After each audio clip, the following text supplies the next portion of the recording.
Vou para o grupo D. Vou fazer um processo análogo aqui. O grupo D agora tem 4 elementos. A gente viu que a média dessa variável W também é 5. E aí eu vou fazer o mesmo esquema. Vou pegar cada WI e subtrair dessa média. Por exemplo, o W1 menos a média é exatamente 3 menos 5, que dá menos 2. O W2 menos a média é exatamente 5 menos 5, que dá 0. O W3 menos a média dá, de novo, 5 menos 5. Mais uma vez dá 0. E o W4, por fim, 4 ficou estranho, menos a média é igual a 7 menos 5, que também dá 2, né? Se você fizer a soma desses valores, vai confirmar aquilo que eu tinha dito antes, dá 0. A soma dos desvios sempre vai dar 0. Aí, para contornar isso, a gente considera, primeiro, o que consideramos foi o desvio em valor absoluto. Agora o I vai variar de 1 até 4, né? De cada WI menos a média. E aí, como é que ficamos? O valor absoluto, desculpa, deixa eu botar aqui as barrinhas. E aí, como ficamos? Eu vou colocar já direto a resposta, tá? O módulo de menos 2 dá 2, módulo de 0 é 0, módulo de 0 é 0, e módulo de 2 é 2, que dá 4. Então, os desvios, o valor absoluto dos desvios, a soma deles está dando 4. E quando eu pego o quadrado dos desvios somados, vou variar de 1 até 4. Qualquer dúvida, vocês podem interromper a qualquer instante, tá, pessoal? E pego os WIs menos a média, faço os desvios, elevo ao quadrado. Como eu já fiz os desvios aqui à parte, só elevar ao quadrado agora. Menos 2 ao quadrado, mais 0 ao quadrado, 0 de novo ao quadrado e 2 ao quadrado. Então, vai dar 4, mais 0, mais 0, mais 4. 4 mais 4 dá 8. Então, a resposta disso aqui dá 8. Tá certo? Então, fizemos os dois grupos aqui. O grupo A e o grupo D. Agora, a gente vai comparar esses resultados para tentar chegar a alguma conclusão. Deixa eu ir para o próximo slide. Então, fizemos isso. Para o grupo A, que era a variável x, vimos que a soma dos desvios, a soma do valor absoluto dos desvios deu 6, enquanto que a soma do quadrado dos desvios deu 10. E no grupo D, a soma em valor absoluto deu 4 e a do quadrado dos desvios deu 8. Tá certo? Então, o que é que a gente já pode concluir se a gente fosse analisar a respeito desses dados, utilizando essas ferramentas que acabamos de desenvolver, né? Que, com relação à soma dos valores absolutos, dos desvios em valor absoluto, essa soma, parece que o grupo D é mais homogêneo, né? Tá? Estão mais juntos com relação a essa ferramenta que a gente está usando. O grupo D apresentou um valor menor, e aí, quanto menor esse valor, significa que os desvios foram menores. Então, do ponto de vista dessa ferramenta que criamos, o grupo D parece ser mais homogêneo do que o grupo A, porque apresentou um valor menor, 4. E do ponto de vista dessa outra ferramenta, que é o quadrado dos desvios, a soma deles, o grupo D também parece ser mais homogêneo, porque deu um valor 8, enquanto que o grupo A deu um valor 10. A gente já está fazendo análise em cima dessas ferramentas. Pois bem, essa análise ainda tem um certo cuidado a gente deve ter com ela, com essas ferramentas.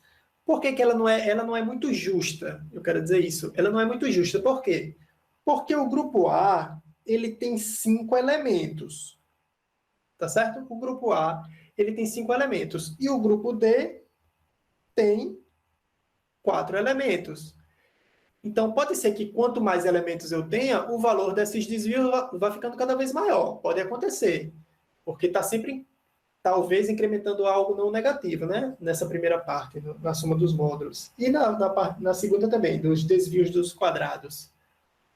Então, não parece ser justo, porque um tem mais elementos do que o outro. Pode estar tendo um certo viés aí, né, na interpretação. E aí, como é que a gente faz para contornar isso? Eu quero equilibrar as coisas. Independente da quantidade de elementos que o conjunto tem, eu quero ter uma ferramenta que compare de forma justa os dados. E aí é que entra a definição. A gente toma a média disso, divide pela quantidade de elementos. E é isso que motiva a definição que a gente vai ver agora. Definição de desvio médio e definição de variância. Então, a definição é isso. O desvio médio e a variância são definidos dessa forma. Pega aquela relaçãozinha que a gente calculou, os desvios em módulo, soma todos eles e divide por n, que é a quantidade de elementos que esse conjunto tem, esse conjunto de dados, tá certo? A variância faz a mesma coisa com os desvios. O quadrado dos desvios, soma eles e divide por n, que é a quantidade de elementos que o conjunto tem. Pois bem, se você já tiver estudado variância alguma vez na vida, você deve estar se perguntando, espera aí, eu já vi uma fórmula de variância e, na verdade, aqui embaixo era n menos 1. Tá certo? Aí você pode estar se perguntando isso com toda razão. Aí eu afirmo para vocês que mais na frente a gente vai fazer uma substituição dessa fórmula, vai explicar por que aparece n menos 1, tá certo? No momento adequado, eu dou a motivação correta por que n menos 1 também é adequado para a gente fazer uma análise, principalmente quando tem muitos elementos e eu não quero trabalhar com todos os elementos, tá certo?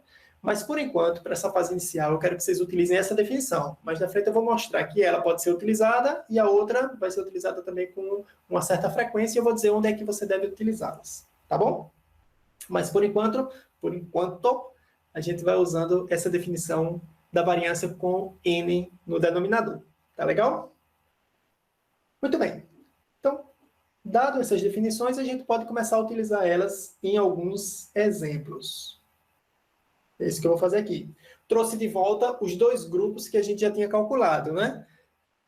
O grupo A e o grupo B. A gente já tinha feito todas essas contas que estão aparecendo aí que vocês estão vendo. Então, o que seria então? Muito então, né? Então, o que seria então?